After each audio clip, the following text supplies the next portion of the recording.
더불어민주당 국회의원 워크숍을 시작하겠습니다.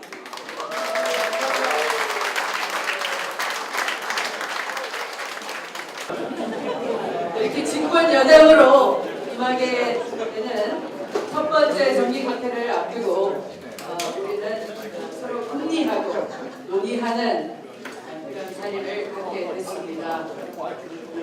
국민은 달라지고 있는 대한민국을 보면서 나날이 희망을 갖게 되고 또 전폭적인 지지를 보내주고 계십니다.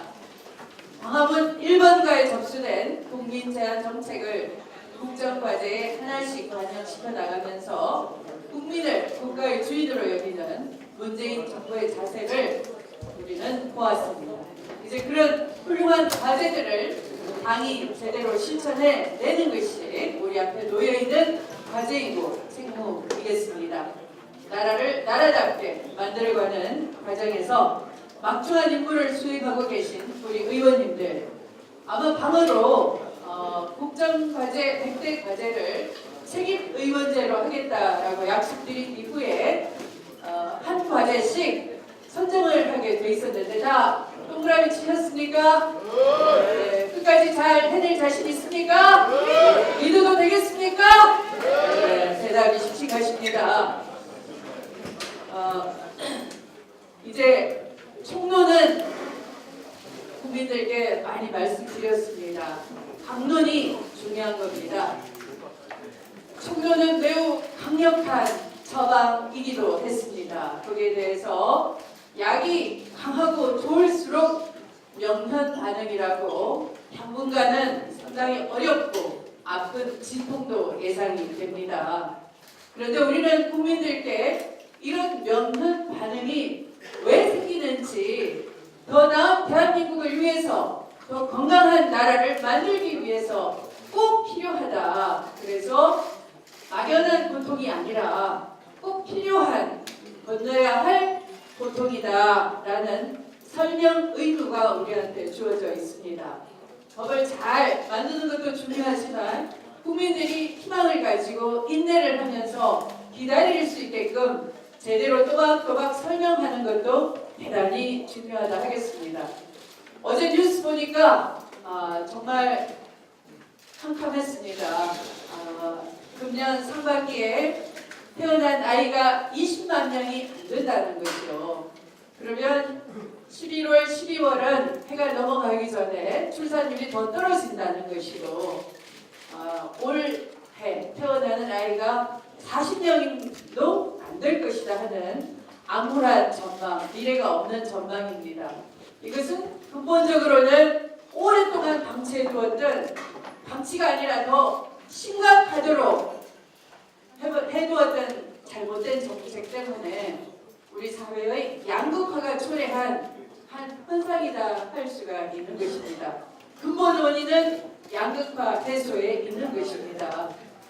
지금 우리가 추진하려고 하는 최저임금 인상하는 정책, 또 주거복지를 실현할 부동산 정책, 이런 것들이 먼저 해결되지 않으면 저출산도 해결되기 어렵고 근본적으로는 양극화 해소에 답이 있다 할 수 있겠습니다.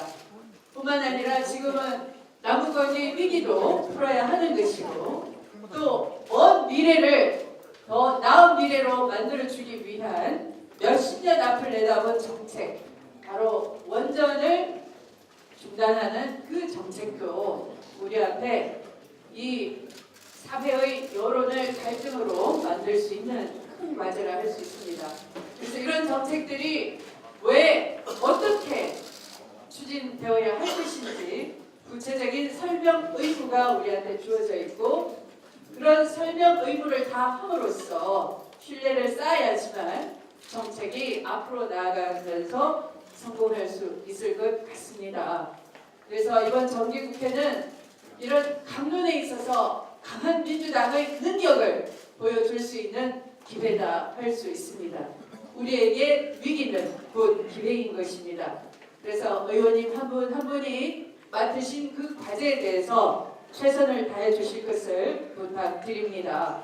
어제는 당과 청이 정기국회를 앞두고 무엇을 어떻게 협력해 나갈 것인지 저녁 만찬을 하면서 서로 심도 있는 논의를 했습니다. 오늘 그 분위기에 이어서 이제 김동연 경제부총리도 직접 이곳에 오셔서 의원님들과 말씀을 나누는 그런 기회를 갖게 될 것입니다. 문재인표 개혁 민생 정책에 필요한 465건의 입법 과제를 우리 당이 차분하게 추진해 나가는 그런 준비를 우리가 하고 있다. 그런 태세를 전열을 가다듬고 임하는 자리이기도 합니다.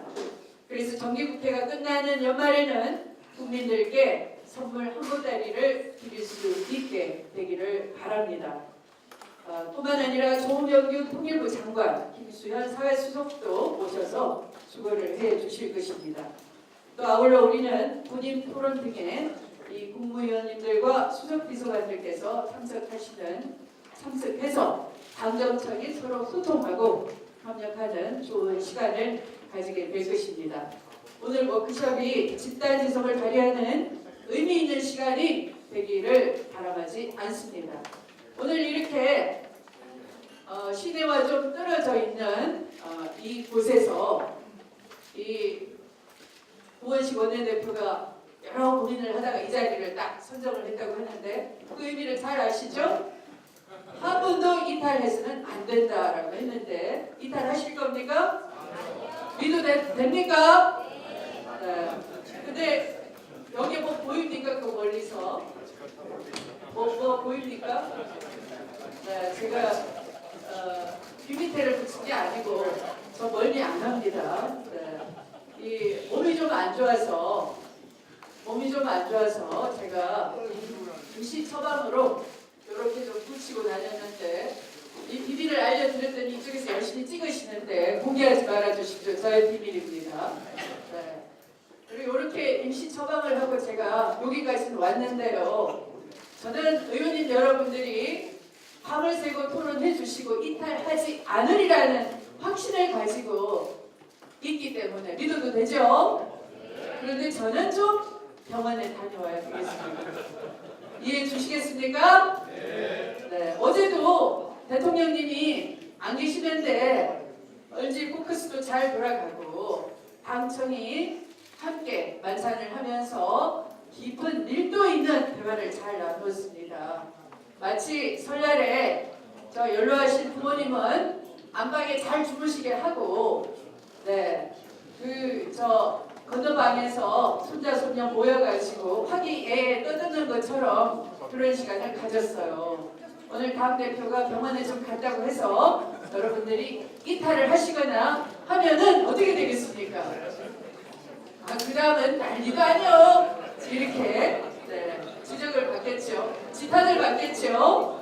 절대 한 번도 이탈이 없으리라는 믿음 속에 원내 대표님께 지휘봉을 맡기고 저는 좀 이따가 실례를 하도록 하겠습니다. 이해해 주시겠습니까? 못해요? 하여튼 이해하세요. 하셔야 돼요. 명령입니다. 하여튼 이렇게 의미 있는 워크숍이 되도록 하겠습니다. 그리고 우리 사무총장님은 우리 의원님들이 당대표 없다고 탄핵하자 비난이 쏟아지지 않도록 간식을 풍부히 제공해 주시길 바랍니다. 마치도록 하겠습니다.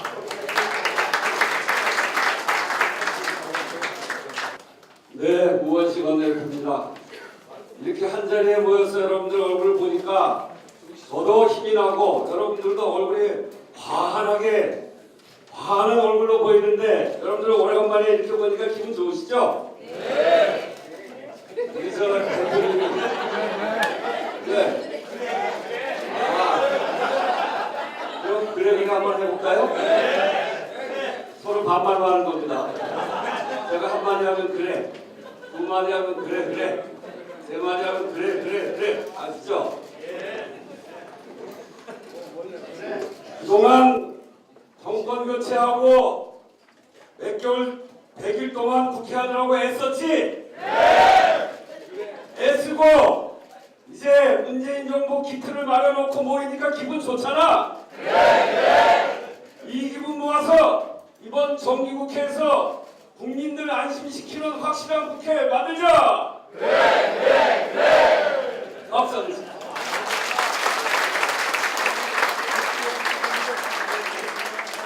제가 오늘 여기 여러 고려를 해서 이 장소를 정했는데 우리 대표님 말씀대로 바깥으로 나가지 말라 하는 뜻도 물론 있습니다만 우리 정통 야당인 민주당이 그동안 워크숍을 하면서 충청도를 와본 적이 없더라고요. 그래서 그런 등등으로 해서 이것을 정했는데 충청도에 와보니까 아주 그 숲도 푸르고요. 햇볕도 따뜻하고 사람들도 얼굴이 환한 게 아주 좋은 동네에 잘 왔다 싶습니다. 어떻습니까?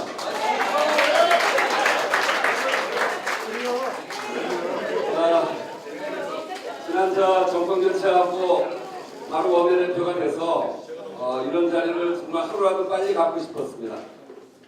그런데 뭐 너무나 잘 아시다시피 인수위 없이 출발하면서 우리한테 주어진 과제가 너무나 많았고 또 그 과정 자체를 우리가 함께 해내고 그리고 당정청이 함께 모이기 위해서 국무위원 선임도 끝나고 이렇게 하다 보니까 100일이 지났습니다.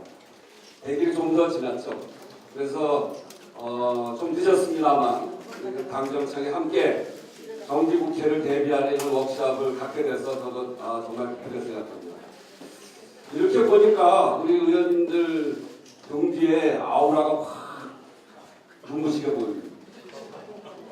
그 아우라는 집권여당 국회의원으로서 아우라는 아닌 것 같고 지난 겨울에 광장을 밝게 만들었던 아직도 내려놓을 수 없는 꺼지지 않는 촛불의 아우라가 여러분들 뒤에 환히 비친 것 같습니다.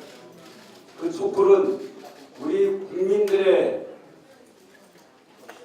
기대이고 절박함이고 사회 변화에 대한 욕구고 그것이 우리한테 이제 모여있고 그것이 여러분들 몸 안에 가득 차 있다는 것을 느낍니다. 정말 이번 국회를 통해서 우리는 국민들의 지지와 기대에 실망하지 않도록 우리가 해야 될 우리의 책임 이것을 다 해야 되는 그런 때인 것 같습니다.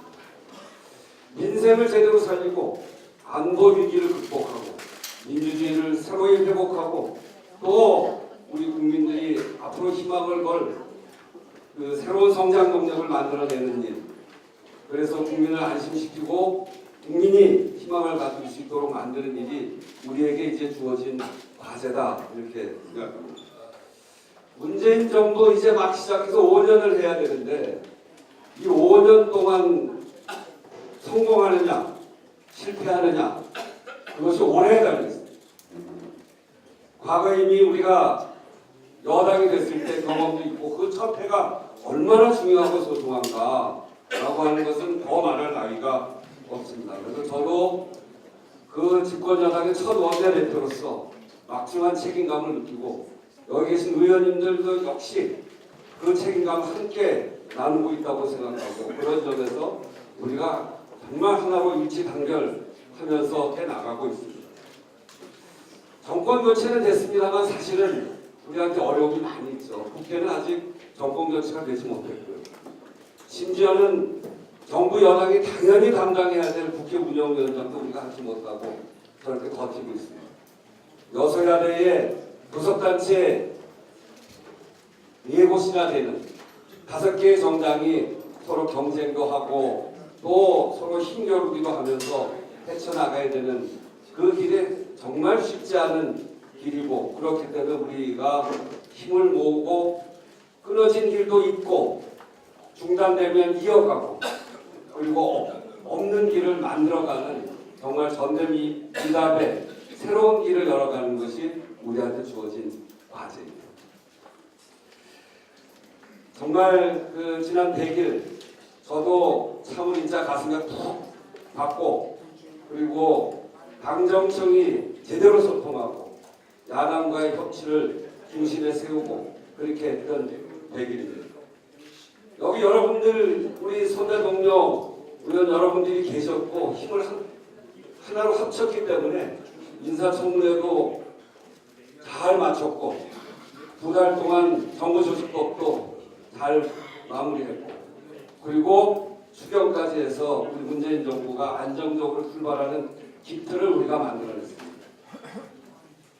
정말 처음에 쉽지 않다 이런 생각들을 많이 했을 텐데 우리가 힘을 합치니 그것이 얼마나 큰 힘이 나오는 것을 우리가 서로 확인했습니다. 그렇게 힘을 합쳐서 이 어려운 일을 함께 해낸 우리 모두를 위해서 여러분 큰 박수 하나 한번 보내주십시오.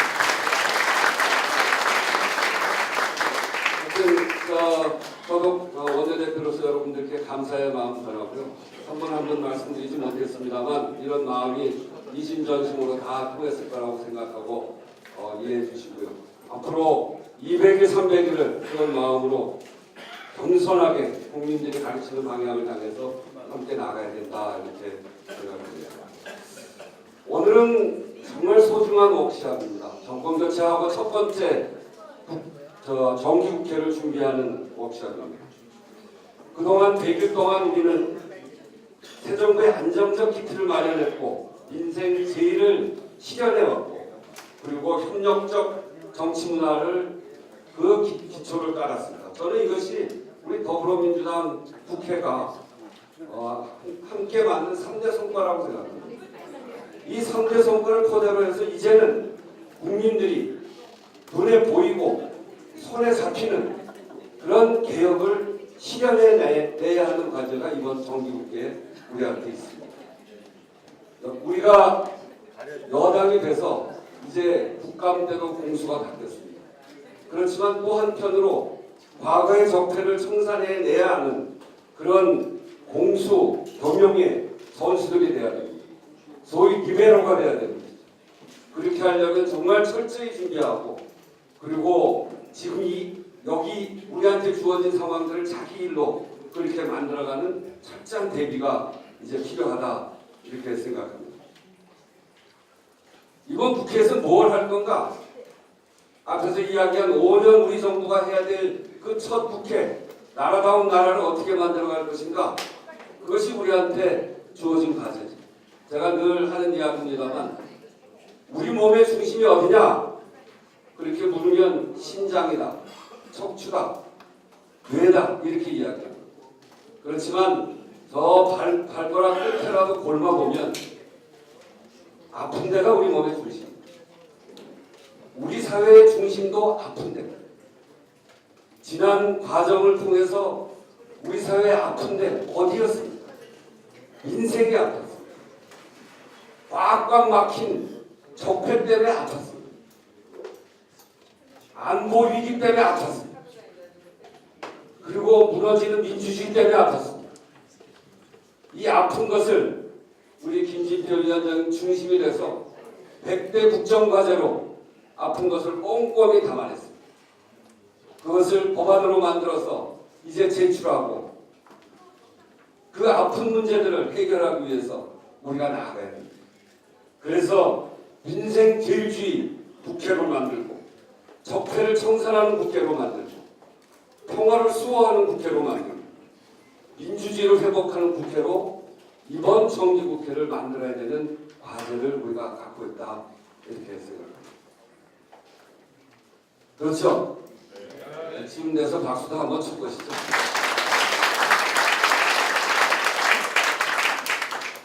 인생 예산과 적폐 청산을 위한 국회 그리고 이 적폐의 중심인 우리 사회 불공정과 불평등을 없애는 인생과 불공정을 해소하는 국회 나라다운 나라, 국회다운 국회 이걸 통해서 국민들에게 희망을 주는 국회로 만들어가는 결의를 이 워크숍을 통해서 다지고 그 길을 토론을 통해서 밝혀냅시다.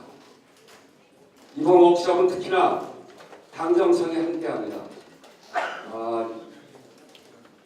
첫 번째 세션은 정기국회 대응 전략이고 두 번째 세션은 당정청에 소통하는 세션입니다.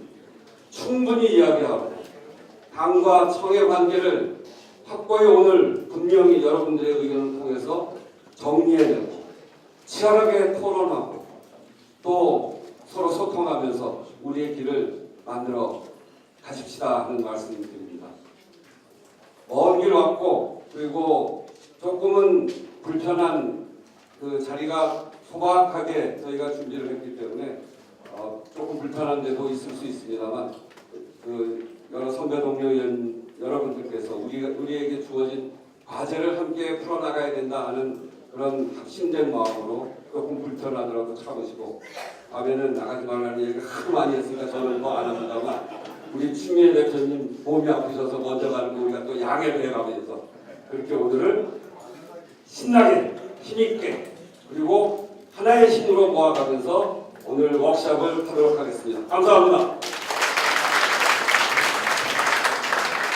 네, 엊그제가 취임 100일이셨습니다. 무공이산 우원식, 참을인자 우원식, 눈물글썽 우원식 그 100일을 다 같이 힘찬 박수로 다시 한번 공유해 주십시오. 우선 아시는 것처럼 이번 정기국회는 우리가 공무와 조력단했던 정부를 교체한 이후에 맞이하는 첫 정기국회입니다. 언제나 우리가 비장하면서도 힘있게 또 성과적으로 시작된 정기국회입니다. 그것은 달리 얘기하면 그동안 보수 정권 10년 동안 9년 10년 동안 쌓였던 그 적폐를 청산하는 것과 함께 그래서 나라를 정상적으로 돌려놓는 것과 함께 무엇보다 이 개혁의 동력, 구조적으로 법과 예산을 통해서 동력을 확보하는 그런 정기국회가 되어야겠습니다. 또 한편에서는 민생 경제에 대한 국민들의 걱정이 큽니다. 또 한반도 안보 위기에 대한 걱정들이 그 어느 때보다 큽니다. 이 현실적인 당장의 국민들의 요구에 우리가 답을 내놔야 되는 그런 정기국회가 되겠습니다. 그런 차원에서 보자면 이번 정기국회의 우리 목표는 첫 번째 문재인 정부의 우리 민주당 정부의 그런 100대 국정과제를 입법화시키는 것과 함께 두 번째는 민생, 민주, 평화 이 세 가지 과제를 다시 한번 정상화시키는 그런 것을 목표로 삼겠습니다. 이러면서 조금 전에 우원식 원내대표가 말씀하신 국민 먹고 사는 문제를 해결하는 민생제일 정기국회, 두 번째 정의를 바로잡고 국민 주권을 실현하는 적폐청산 정기국회, 그리고 세 번째 국회를 해결하고 한반도 평화를 지키는 평화수호 정기국회, 그리고 마지막으로 민주주의를 회복하고 여야 협치와 소통을 일구는 민주상생의 정기국회를 만들겠습니다. 크게 일정을 보면 네 가지의 흐름이 있습니다. 가장 먼저 있는 일정이 아시는 것처럼 대정부 질문입니다. 대정부 질문 이제 9월 11일부터 시작되는데요. 하루에 우리 당원들 5분씩 질문자로 나서게 됩니다. 총 20분을 저희가 선정을 하게 될 겁니다. 아직까지 저희가 신청을 좀 이 옥사 준비 관계로 좀 이렇게 미뤘습니다만은 당장 월요일부터 각 분야별로 5분씩을 저희가 신청을 받아서 선정 절차에 들어갈 텐데 이훈 혁신부 대표가 팀장을 맡아서 각 그 순서와 그다음에 아이템과 그래서 전체적으로 그것들 수명을 선정하는 그런 과정을 다음 주에 밟을 예정입니다. 그래서 우리 의원들께서는 본인이 특별한 아이템이 있거나 또는 당 차원에서 필요한 의원이라면 저희가 직접 소개를 하겠습니다. 그렇게 해서 우리가 여당이라고 해서 방심할 문제가 아니라 우리로서 여러 가지 그동안 박근혜 정부의 이런 사회적 문제를 정확히 짚어내고 또 우리 정부가 그동안 형국에 대해서 좀 더 국민들에게 소상히 알릴 부분이 있다면 적극적으로 제기하는 그런 의원들을 잘 선정하겠다 말씀을 드리겠습니다. 두 번째로 국정감사는 수석 직후에 이제 진행이 됩니다. 그것은 직접 저와 후임표 정책수석부장이 공동 상황실장을 맡겠습니다. 그동안 우리가 그냥 상황실도 사실은 좀 형식으로 운영된 부분도 있었고 각 상임위에 맡겨놨습니다만은 집권 여당이 된 마당에 이제는 두 원내와 정책 쪽에서 책임을 맡고 각 상임위에서 이루어지고 있는 모든 쟁점을 제가 매일 체크를 하고 좀 더 보완시켜야 될 부분과 좀 더 필요하다면 우리가 보완시켜야 될 봐야 될 부분들과 이런 것들 잘 가려서 대응을 다 하고자 합니다. 그리고 법안 심사가 아무래도 다른 해는 우리가 아시는 것처럼 한 해에 그래도 숫자가 한꺼번에 이렇게 많은 법안들이 제기되지는 않을 겁니다. 그런데 우리가 집권한 이후에 첫 정기국회다 보니까 100대 국정과제를 이행하기 위해서 91개 국정과제의 입법적 조치가 필요합니다. 그리고 이 91개 국정과제 이막에서 수백 건의 사실은 법령과 또 시행령 등이 개선과 재정이 필요한 상황인데 올해 그것을 다 하자는 것은 아니고요. 그중에서 정부와의 협의를 통해서 정책위가 지금 그 내용들 정리를 해놓은 게 있습니다. 그래서 그런 것을 우리가 반드시 올해는 최대한 차질 없이 문재인 정부가 출범하고 또 순항하기 위해서 필요한 이 법들을 통과시켜야 됩니다. 크게 두 개의 일정이 있습니다. 첫 번째는 9월 중하순에 있는 국감 전에 한 2일 정도의 일정이 있습니다. 이때는 비쟁적 법안들은 당연히 해야 되고요. 왜냐하면 지금 20대 국회에 들어와서 법안이 한 6천 건이 넘게 쌓여있습니다. 역대 국회 중에서 법안 발의를 많이 하면서 심사는 안고 있어가지고 지금 처리율이 17%대입니다. 이 500을 빨리 국회가 벗어나야 되기 때문에 이런 비쟁적 법안도 최대한 많이 심사를 해야 되고 나아가서 공통공약에 대한 법안을 이 9월 하순에 하려고 합니다. 공통공약에 대해서는 저희가 한 62건을 정리된 게 있고 이것을 야당의 정책위 의장들과의 회동을 통해서 우선 풀어나가기로 했습니다. 이 부분을 또 우리가 정리된 안을 정책위 차원에서 야당 정책의 사전 검토까지 지금 저희가 하게끔 이렇게 자료를 전달하기로 했기 때문에 이 9월 중하순에는 이런 성과를 낼 것으로 기대를 합니다. 그리고 이 9월 하순에 우리가 반드시 이 하반기에 통과시켜야 될 법안 중에서 쟁점 법안에 대해서는 야당이 어떤 입장을 갖고 있는지 탐색의 기간으로 우선적으로 삼아야 될 것 같습니다. 그리고 11월에 예산심사와 함께 이 법안 심사를 집중적으로 하면서 그 쟁점법이라고 할까 이런 중점법에 대해서 우리가 관철시키고 또 타결시키는 그런 기간을 삼고자 합니다. 이때가 안 된다면 우리 또 12월 달에 임시를 열어서 마지막까지 우리가 관철시켜야 될 법안을 처리하도록 노력을 하겠습니다. 조홍천 부대표를 팀장으로 해서 입법 상황 관리 TF를 가동하겠습니다. 그래서 각 상임위에서 또 정부와 우리 당이 주요하게 생각하는 법들이 실제로 어떻게 발의되고 있고 어떻게 이게 지금 논의되고 있고 어떻게 처리되고 있는지 그 전 과정을 모니터링하면서 공유하는 그런 과정을 밟아나갈 예정에 있습니다. 끝으로 예산 심사입니다. 예산은 물론 이제 국회 선진화법 때문에 12월 2일이면 자동으로 상정 처리된다고 쉽게 생각할 수도 있습니다만은 지금이 아실 것은 요소 야대입니다. 자칫 또 야당이 뜻을 모아서 만약에 수정을 낸다면 그것도 결국 간단한 일이 아니지 않습니까? 그렇기 때문에 우리 국정과제가 오롯이 반영된 예산안이 제대로 처리되는 것도 우리의 책무이지만 야당을 잘 설득하고 야당을 되게 또 명문대적으로 하면서 우리의 원하는 시각 관철시키는 방향도 그렇게 예산심사에 임하겠습니다. 그래서 11월 딱 한 달입니다. 야당도 이 문제는 한 달 동안 예산심사, 보안심사를 다 한다는 게 너무 무리이지 않느냐라고 제가 제기했음에도 불구하고 본인들은 11달에 다 한다고 선택을 했거든요. 이 일정은. 그만큼 우리에게는 11달에 집중해서 처리될 텐데 윤호동 예산부 대표를 팀장으로서 전담 대응 팀을 꾸렸습니다. 그래서 우리 예결산 요원들뿐만 아니라 앞으로 예산 소위원장 요원들까지 사전에 하드 트레이닝을 저희가 시킬 예정입니다. 그래서 그냥 여당이라고 해서 쉽게 예산 심사에 임하지 않고 철저한 논리와 근거를 가지고 예산 심사에 임할 수 있게끔 준비를 하겠다는 말씀을 드리겠습니다. 그래서 우리가 집권한 첫해 실력 있는 집권여당의 모습을 반드시 보여주는 선거를 남기는 정국회 되도록 준비하겠습니다. 이상입니다.